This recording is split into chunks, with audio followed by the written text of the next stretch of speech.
will be my final song about my earthly father, last song to be sung. It's now time to journey ahead. Both let rest all things done and said.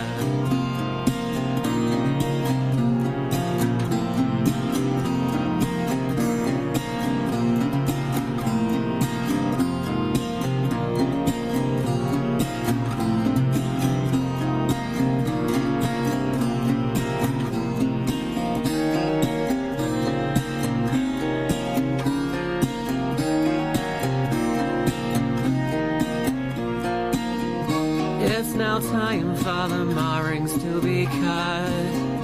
Leave this port and head to unknown lands. Your sails are blazy, sea burial.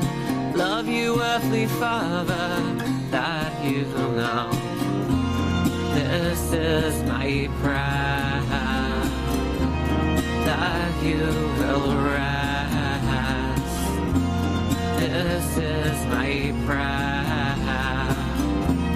that you will rest. My father and God are earthly intent. My father taught me the perfect defense. My father sometimes, he was the beast. Other times you were an angel to me. This is my prayer, that you will rest. This is my prayer, that you will rest. Go and rest in the sea of reeds. Let the fish scales fall from your eyes.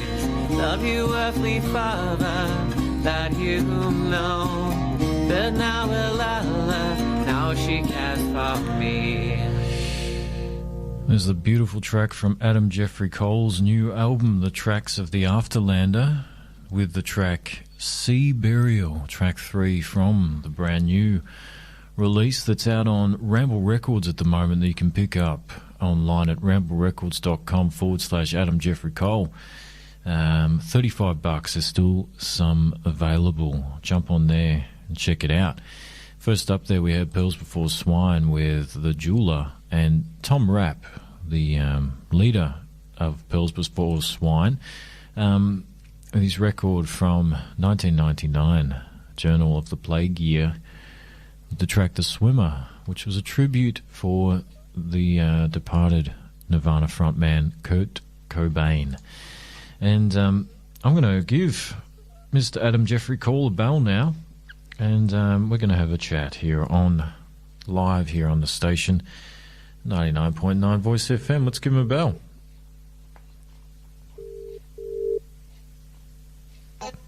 Hey, how are you? Mr. Cole, how you going, mate? Can you hear me? Yeah, pretty good. I can hear you pretty well. I'll just turn this music off. What's going on? I'm just giving you a bell, mate. You're live to air. All set to go? You're live to air, mate. Oh, no, I'm not. You're on. Do that to me. Really? You're on. You can hear my cat meowing, saying, give me food. How's Adelaide this evening, mate? It's good. Yeah, no, it's all right. I had a pretty good day. That's good. Nice and quiet. Jane's away at the moment, so it's just me and the dogs and the cat, and Darcy's at her friend's. That's lovely, farm, mate. So, yeah.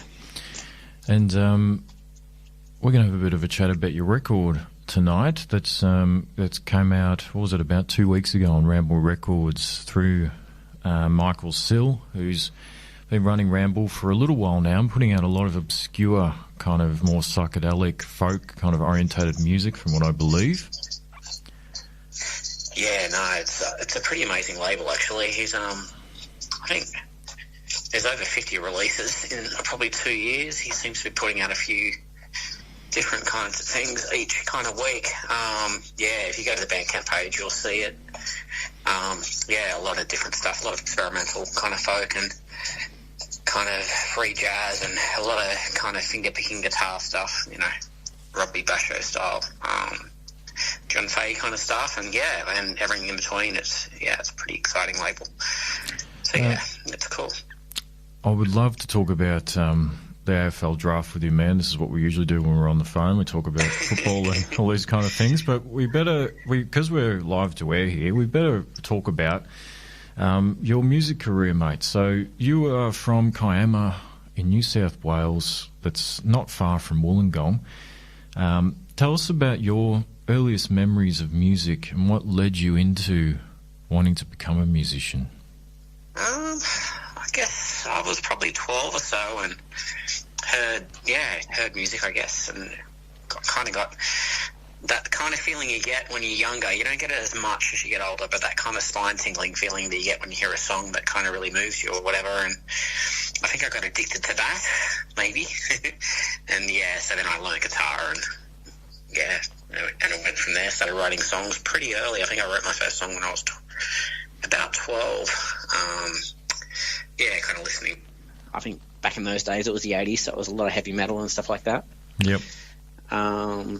Which is stuff I still like as well. And then obviously as you get older, your palate gets a little bit more, a little bit more detailed or something. And and then I became obsessed with folk music. And I guess Michael Jackson and Elvis would be the first two cassettes I bought. And then glam metal became my king, much to my parents' dismay and my sisters. And then from there everything kind of bloomed on. But I think it's a bit of it's a blessing and a curse to be a musician, as you would probably know. You know, it's sort of like, you know, you love it, but it's sometimes I kind of wish that all this energy I have towards it could go to something that, you know, is a bit more financially viable and stuff like that. But do you remember the first time you picked up a guitar or a musical instrument? I do. I think my dad bought me. So I had a nylon string, which was, you know, I was just learning G chords and C chords and D chords and stuff like that, and that was okay. But I remember one Christmas, I think I was 12, so I was in year 7.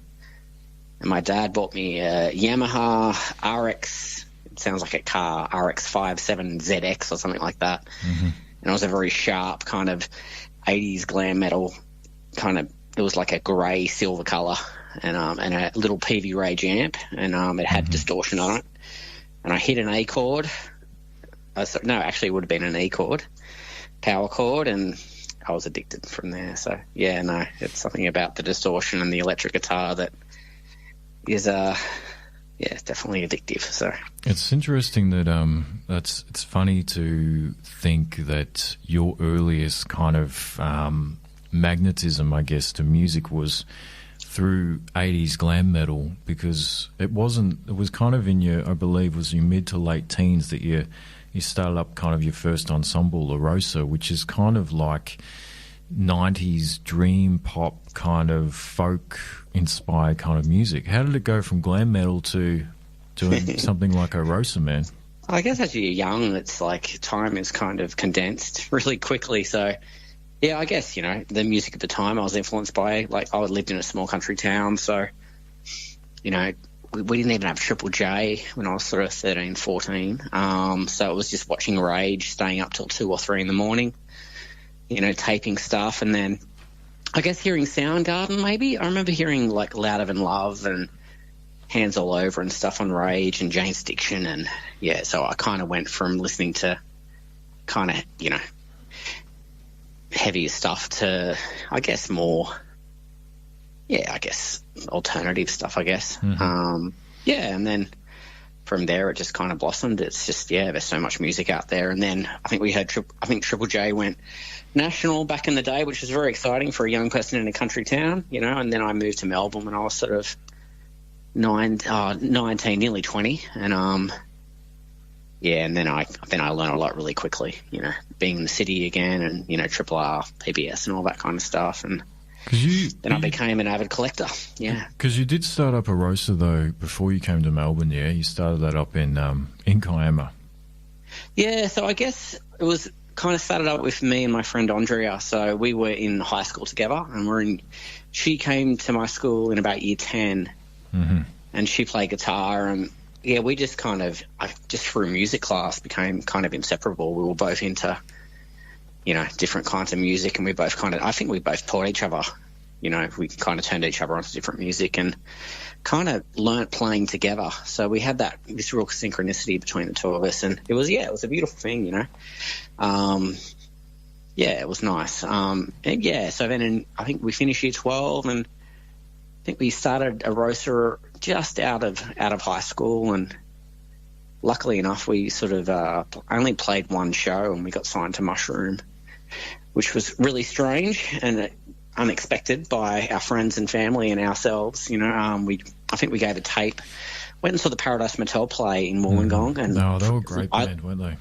Amazing, yeah, definitely. And I literally put a tape on the stage, so old school. And then he passed it on to Stephen Cross, and the rest, as they say, is history. Doesn't happen like that anymore, mate. You can't. I don't know. I don't hear a lot of young musicians throwing cassette tapes on stage and getting signed to a major independent label, eh? No, it was very strange. It was, it was great. Definitely. It's a great story. Yeah, it was cool. And Arosa went on to, you did some recordings, which, chatting to Tony, who's your collaborator and recorder for the new record, The Tracks of the Afterlander. You guys have been collaborating for a number of years now. Tony, through Sound as Ever, which is it started as a Facebook kind of group, focusing on kind of 90s indie alternative music with Jane Gazzo. They've kind of decided to put the new Arosa record out, which will be on vinyl, which is pretty exciting, man. Yeah, it's kind of cool in a way, and essentially it is a new record because it was never released. So yeah, it's good to have it finally. We only put out 2 singles, which did pretty well in Melbourne, and but we recorded this record. The band broke up before the record came out, so the record was never really heard. So yeah, finally it's coming out, and me and Tony remastered it and had a kind of relooked at some songs and stuff like that, and I think it still stands up pretty well, as a kind of a 90s sort of, so it is exciting. I'm a little nervous about it too, because haven't heard it no one's heard it in so long, but I think it's good to finally it's almost like a monkey off the back to finally get it out, is exciting. So I'm really chuffed that it's coming out. Yeah, sure. It's great that you guys did some recordings during the time, and I don't want to labour on Arosa too much, but I think they are kind of a little gem of the 90s in the Australian music scene that perhaps a lot of people aren't familiar with. And because you guys did have some great highlights during that kind of short-lived career that you had. As you say, you were signed to Mushroom Records. You did a whole bunch of shows with some pretty big name bands at the time, and you also played on Recovery as well. Yeah, no, we supported Yellow Tango, and we used to kind of be the almost kind of support band of Paradise Motel for most of their shows back in the day. Played Black Eyed Susans and stuff like that at the corner. We were really young, at the time. We were like 19, 20. So it was kind of a bit of a whirlwind, but we had lots of fun. It was it was definitely a special time, that's for sure. Can I know I've already asked you about this before, but just in brief, just for the audience, tell us a little bit about being on Recovery back in the day. Oh man, I was 20, and it was like, I think it was filmed at like 7 in the morning or 7:30 or something like that, because it was live. So I was literally, can I say, shitting bricks on radio, and it was pretty surreal, but it was really fun, and for all my friends back at home in Kiama, it was really cool, because I got to wish my best mate at the time happy 21st birthday, and it felt really surreal, and it was super, super exciting for young kids who had been dreaming about doing stuff like that, and to have it happen so quickly was pretty amazing, But very, very nerve-wracking. Very nerve-wracking. I think for a lot of myself included, like small town country kind of based kids who, like yourself, grew up and kind of learnt about music from kind of national radio or from Rage and these kind of mediums, because there's just no other way to learn about music. And then you watch a show like Recovery and you see some of the bands on there, local bands and stuff, and you think, oh, maybe I'll be on there one day. And you actually did it, man. That's amazing. That's great. No, it was pretty surreal. Yeah, it was pretty crazy. I remember, I think we played a show in Sydney, and I was in Kiama with my mum and dad, and I think like the Erosa band were there, so me, Andrea, and Dan and Fiona, and a couple of mates, and we got the call from Stephen Cross saying we were going to be on Recovery, and we'd all had a few drinks, and yeah, it was pretty exciting. It was very, very fun. It doesn't happen very often, so yeah. Cool. When did Erosa disband, and when did you go on the journey of starting Trappist Afterland, which I guess you can see some threads between Erosa musically and kind of lyrically, because you have gone on, like the previous solo record to this one, Following, which is also fantastic. You do a cover of, or a version of an Erosa song, Womb. So there are kind of threads there between the pieces, but the thing about Trappist Afterland and now what you're doing under your actual name, it is kind of more in the outsider, avant folk, acid folk, psych folk, Indian classical, kind of avant-garde kind of sphere of music.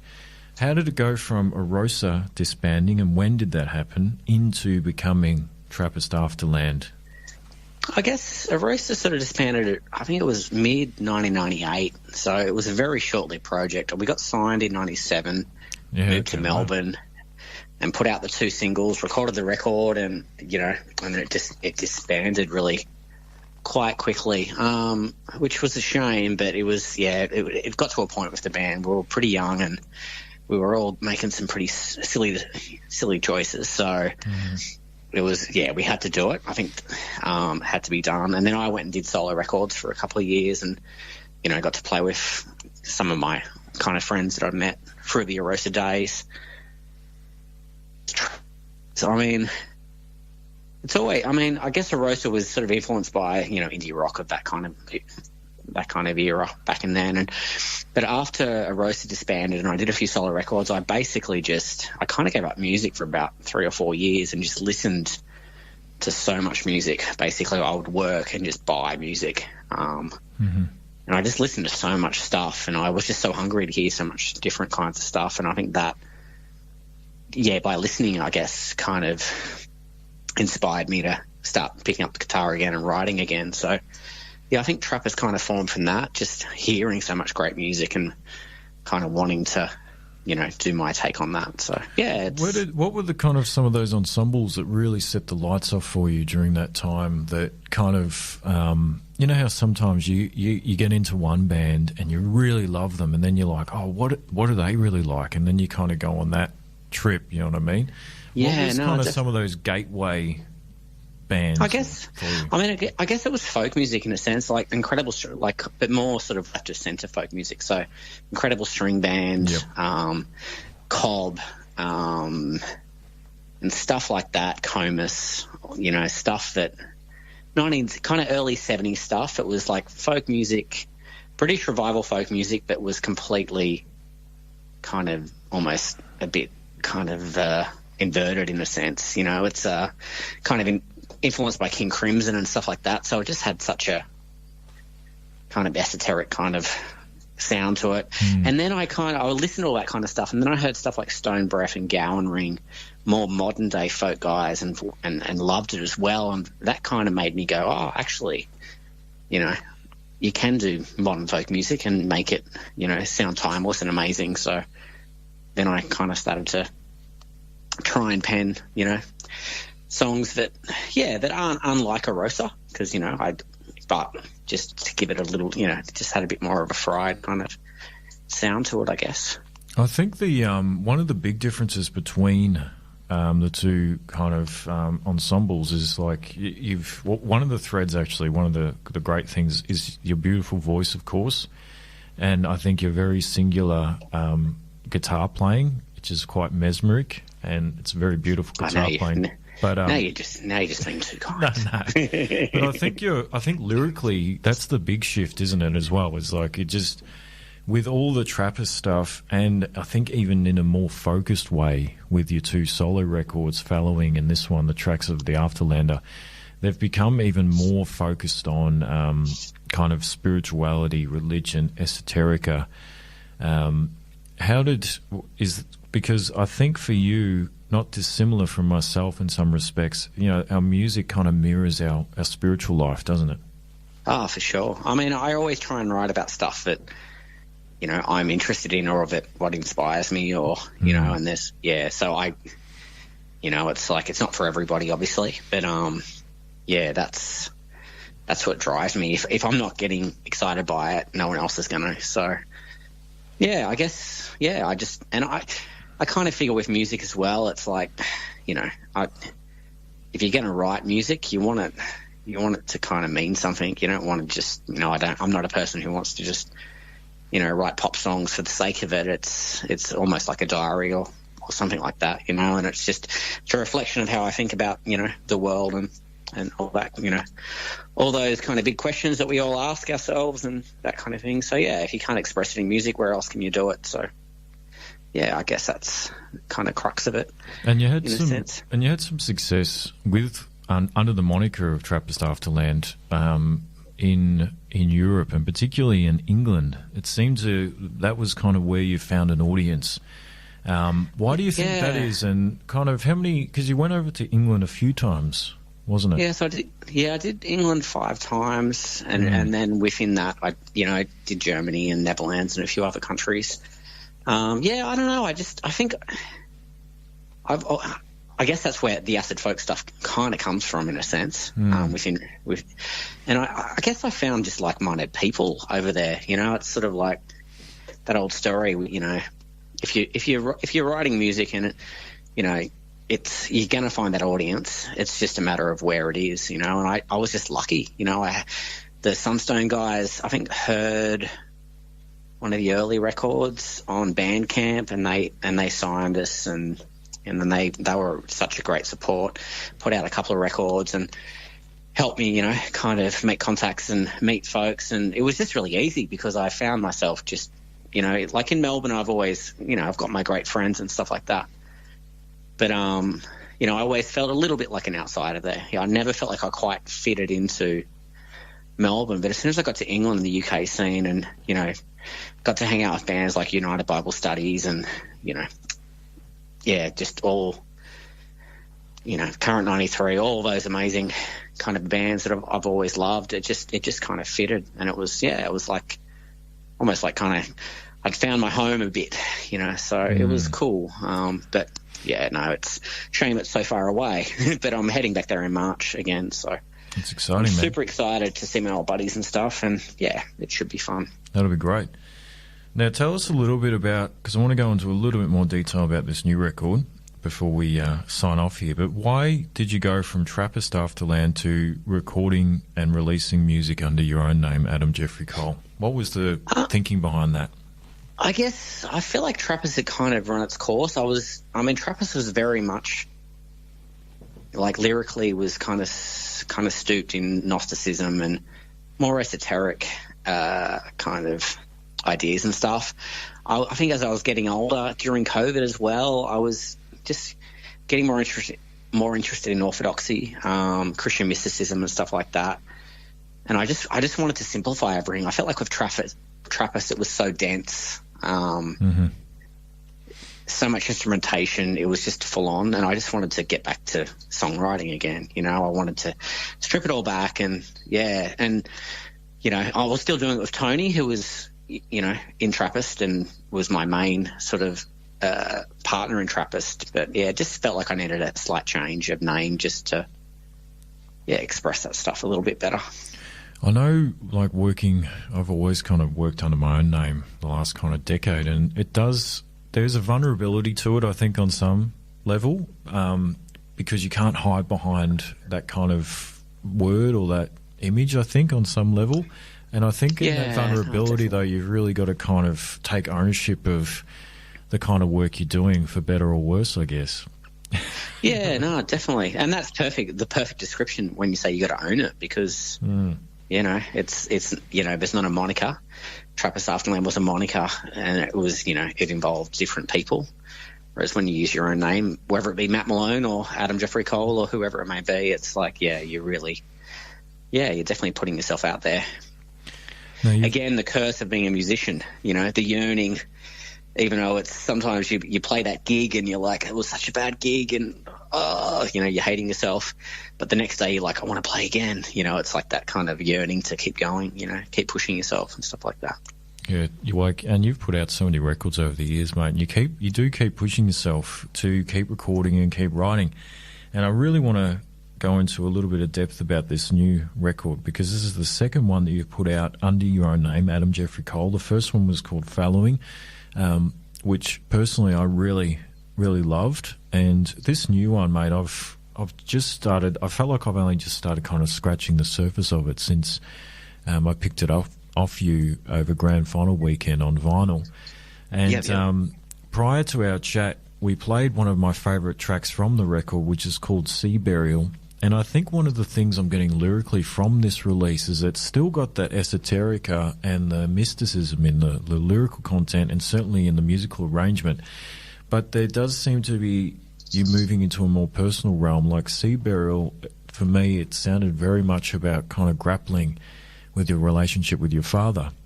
And yeah, for sure. Yeah, no, definitely. So tell us a little bit about this. What were some of the thoughts and themes that went into this record?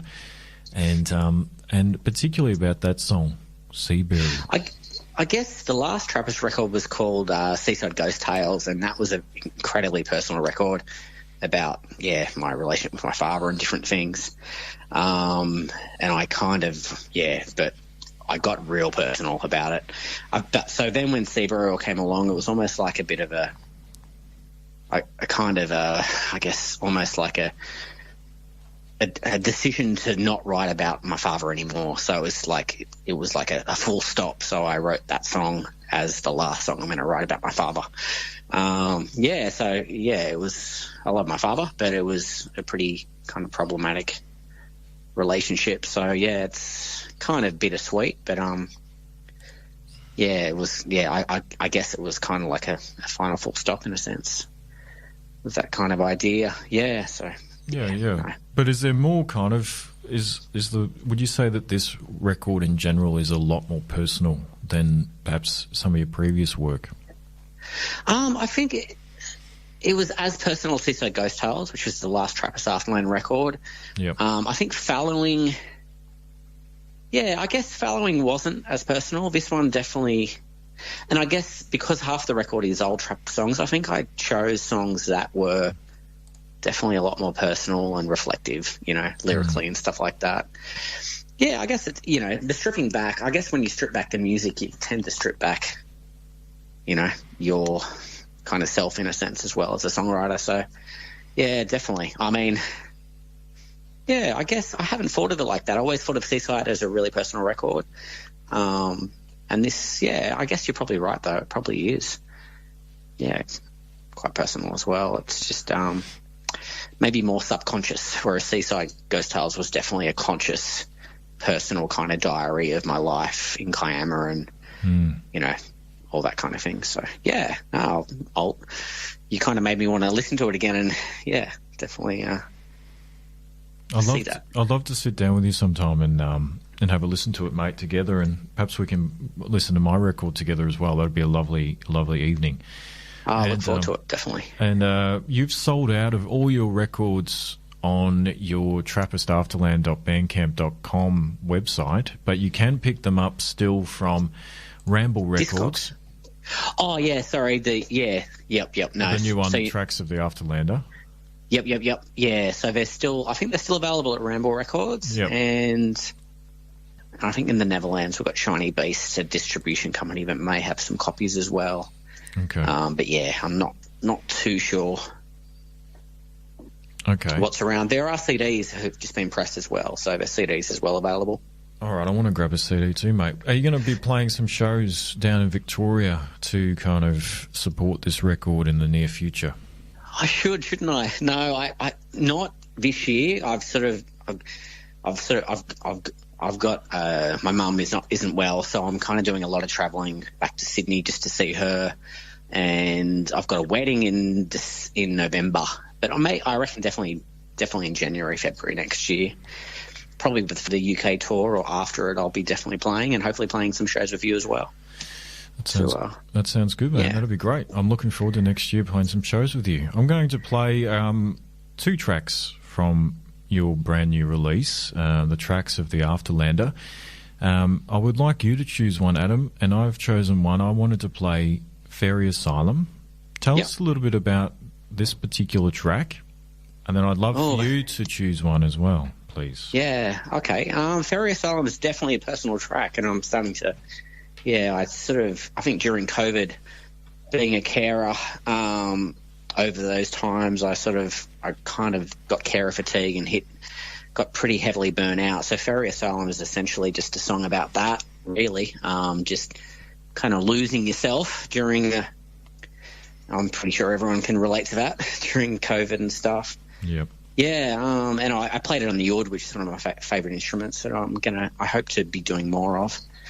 And, I guess, what's the track to play? My favourite track on the album is from Witch Burning Bush, which is the second track on side B. But I also like Clay Sparrow, so I'll leave it up to you to which one you play. Tell us a little bit about From Witch Burning Bush, Adam. That one is definitely kind of when I was kind of delving into Gnosticism and stuff, kind of getting a bit confused on where I was spiritually and stuff like that. Mm-hmm.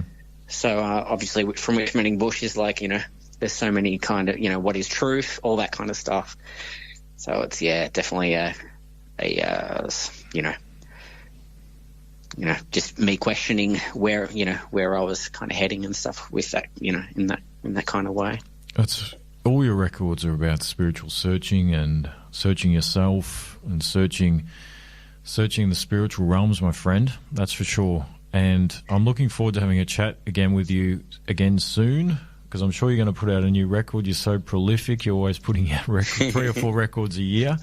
And now we've got the phones up and running and stuff. I look forward to sharing some more time with you on the airwaves, Adam. Thank you so much for allowing me to call you this evening. I'm going to play the track Fairy Asylum from Adam Geoffrey Cole's beautiful album, The Tracks of the Afterlander, that you can pick up. He's sold out on his website, but you can go to ramblerecords.com and pick it up from there on vinyl for $35. Thank you so much, Adam. Take care. Thank you, brother. Yeah, you too. Okay, bye. Love you, mate. See you soon. Bye-bye.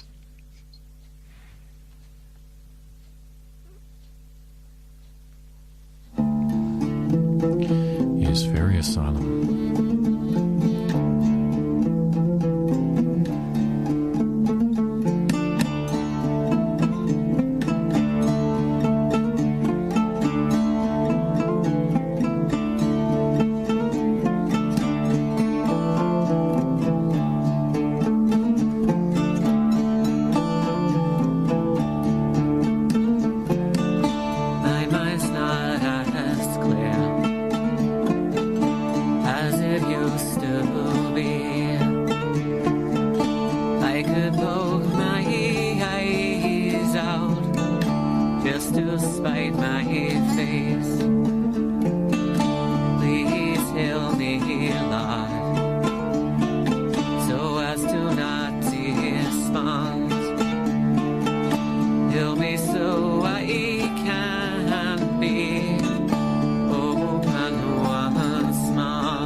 sauce will teach us truth, the seed that shoots.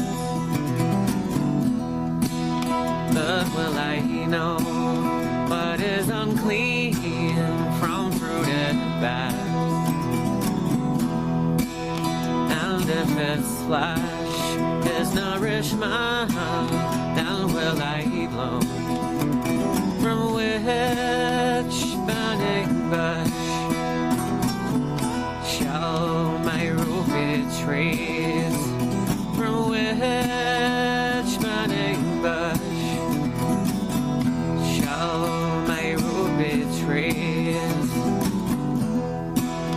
Which one of these weeping trees burning unquenched? And the three living silence, this Trinity.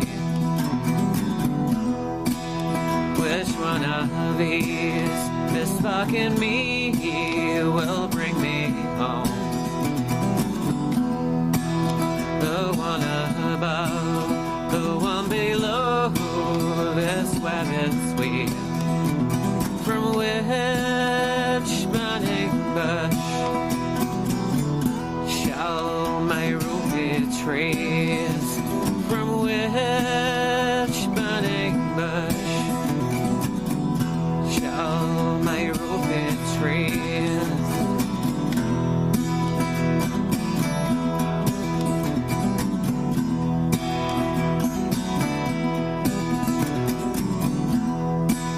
Where is the road that I must trace to lead me home? Where is the sauce will teach us truth, the seed that shoots? But will I know what is unclean from fruit and bad? And if its flesh is nourishment, then will I bloom from which burning bush shall my root be trees?